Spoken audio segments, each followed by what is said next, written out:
નર્મદા જિલ્લાના જીતનગર ખાતે આવેલ નંદિકેશ્વર મહાદેવના મંદિર 450 વર્ષ પુરાણું મંદિર છે. અહીં નાંદેરા બ્રાહ્મણોની કુળ દેવી હોવાથી ઉજ્જૈનથી બ્રાહ્મણો અહીં પૂજા દર્શન અનુષ્ઠાન માટે આવે છે. ખાસ કરી શ્રાવણમાં ભક્તોની અહીં ભારે ભીડ જામે છે. અહીં ભક્તોની દરેક મનોકામના પૂર્ણ થતી હોવાની માન્યતા છે. અહીં દરરોજના 4500 અને શ્રાવણ માસ દરમિયાન 1.25 લાખ ચિંતામણી પાર્થેશ્વર શિવલિંગ ઉજ્જૈનના નાંદેરાના બ્રાહ્મણો બનાવતા આવ્યા છે, જેનું વિશેષ પૂજા અર્ચન થાય છે. એ ઉપરાંત અહીંયા બધા યજમાનોનો સંકલ્પ જેવા કે ધન, ધાન્ય, વ્યવસાય, સંતતિ માટેના જે સંકલ્પ હોય છે તેની પૂર્તિ માટે યજમાનો ઉજ્જૈનથી બ્રાહ્મણો અહીં આવે છે અને 1.25 લાખ ચિંતામણી પાર્થેશ્વરના શિવલિંગ બનાવી તેનું પૂજન કરી સંકલ્પો પૂરા કરાય છે. શ્રાવણ માસમાં અહીં પાર્થેશ્વરના શિવલિંગનું વિધિવત પૂજન થાય છે. આ મંદિરોમાં દરરોજ નિત્ય પાર્થેશ્વર ચિંતામણીની અહીં ખાસ પૂજા થાય છે. શ્રાવણ માસ દરમિયાન દરરોજના 4500 ચિંતામણી પાર્થેશ્વર શિવલિંગ બનાવી 7 દિવસના જુદા જુદા યંત્ર બનાવીને તેને સાંજે દરરોજ નદીમાં વિસર્જન કરવામાં આવે છે. શાસ્ત્રોમાં ચિંતામણી પાર્શ્વનાથ શિવલિંગના પૂજનનું વિશેષ ધાર્મિક મહત્વ છે. આ યંત્ર પૂજનથી મનોવાંછિત ફળ મળે છે. પાર્વતી માતા જ્યારે જંગલમાં હતા ત્યારે મહાદેવનું ધ્યાન અને આરાધના કરવા પાર્થેશ્વર શિવલિંગનું પૂજન તેમણે કર્યું હતું. એ જ પ્રમાણે ભગવાન રામે પણ રેતી માટીમાંથી પાર્થેશ્વર શિવલિંગ બનાવી મહાદેવનું પૂજન કર્યું હતું. પૂજનથી ઝડપી ફળ મળે છે. હાલ કળિયુગમાં ભક્તો ધન, સંતાન, નોકરી તેમજ અન્ય બાધાઓ માનતા પૂરી કરવા આ પ્રકારની શિવલિંગ બનાવી શ્રાવણ માસમાં દર્શન પૂજન કરી ધન્યતા અનુભવે છે. બ્રાહ્મણો તેનું બિલીપત્ર, ફૂલ, જળ અને દૂધથી અભિષેક કરી મંત્રોચ્ચાર સાથે પૂજન કરી ધન્યતા અનુભવી રહ્યા છે. નર્મદા જિલ્લાના રાજપીપળા શહેરની નજીકમાં જીતનગર ગામ આવેલું. જીતનગર ગામમાં નંદિકેશ્વર મહાદેવ, નવદુર્ગા માતાજીનું એક સ્થાન આવેલું છે. આ અતિ પૌરાણિક 500 વર્ષ જૂનું આ મંદિર છે. આ મંદિરમાં શ્રાવણ માસ અને શિવરાત્રિએ ખૂબ ભવ્ય મેળો ભરાતો હોય છે અને ભક્તો દૂર દૂરથી અહીંયા દર્શને આવતા હોય છે. આ પવિત્ર શ્રાવણ માસ ચાલી રહ્યો છે ત્યારે આ ભગવાનની રોજની લઘુરુદ્ર, મહારુદ્ર અને રુદ્રાભિષેક જેવી પૂજાઓ થતી હોય છે. ભગવાન ઉપર 1.25 લાખ બિલીપત્ર આખા માસ દરમિયાન ચડે છે. રોજ 5000 પાન ભગવાનને ચડતા હોય છે. એમ મહિના દરમિયાન 1.25 લાખ બિલીપાનની પૂજા થાય છે.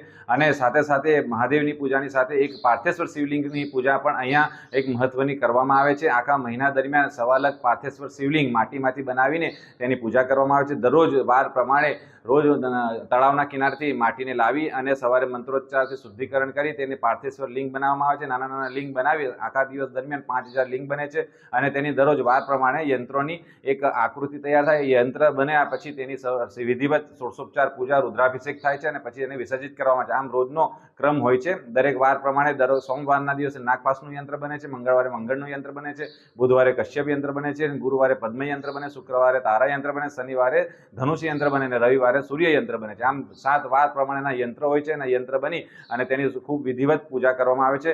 ભક્તો દૂર દૂરથી પોતાના જે સંકલ્પો છે એને પૂરા કરવા માટે, પોતાની મનોકામના પૂરા કરવા માટે આ પૂજા કરાવતા હોય છે અને તેની પૂજા કરવા માટે આવતા હોય છે. આ આપણા શિવ પુરાણમાં અને આપણા શાસ્ત્રો પ્રમાણે જોઈએ તો પાર્થેશ્વર શિવલિંગની પૂજા ખૂબ ફળદાયી છે અને ત્વરિત ફળ આપનારી છે. આમાં પાર્વતીજીએ પણ પોતાના સંકલ્પને પૂરા કરવા માટે આ પૂજા કરી હતી. રામજીએ પણ આ પૂજા કરી હતી અને આ પાર્થેશ્વર શિવલિંગની પૂજા એ ખૂબ જ ચમત્કારિક અને ખૂબ જ સારી શ્રાવણ માસમાં કરવામાં આવે છે, જેથી ભક્તો દૂર દૂરથી અહીંયા દર્શનનો લાભ લેવા આવે છે. વિરલ દવે. नंदीकेश्वर महादेव मंदिर जीतनगर में हम लोग प्रयागराज से आते हैं श्रावण मास में पार्थेश्वर शिवलिंग बनाने के लिए. यहाँ यजमानों की कोई भी यजमान अपना संकल्प लेके आता है, कोई भी मनोकामना लेकर के आता है, वो यहाँ शिवलिंग बनवाने से उसकी मनोकामनाएं पूर्ण होती है. हम प्रातःकालीन सुबह में 4 बजे उठ करके अपना नित्य क्रिया संध्या वंदन करके तालाब से माटी ला करके उसका रोदन करके उसमें गौमूत्र, गाय, पंचगव्य मिला करके फिर उस मिट्टी को सारा दिन शिवलिंग के रूप में उसको बनाते हैं. फिर उसका यंत्र बनाते हैं. फिर शाम को षोडशोपचार पूजन करते हैं. उसके बाद फिर आरती पूजन करके उसको विसर्जन करते हैं. उसका क्या महत्व है? यजमान कोई भी भक्ति लेकर के आता है, कोई भी अपना संकल्प लेके आता है, वो पूर्ण होती है. ये श्रावण मास की सबसे विशेष पूजा बताई गई है. त्रेता युग में भगवान राम जी ने इसको किया था. बालू का, समुद्र के किनारे बालू की शिवलिंग बना करके उसमें भगवान की विधिवत पूजन किया, अभिषेक किया. उसके बाद भगवान शिव जी ने प्रसन्न होकर के उनको वरदान दिया और ज्योतिर्लिंग के नाम से वो स्थापित हुई. रामेश्वरम ज्योतिर्लिंग के नाम से स्थापित हुई. सुंदरम कुमार त्रिपाठी, प्रयागराज. દીપક જગતાપનો રિપોર્ટ, S9 ન્યૂઝ, રાજપીપળા. અમારી તમામ માહિતીથી અપડેટ રહેવા માટે જોડાયેલા રહો S9 ન્યૂઝ સાથે।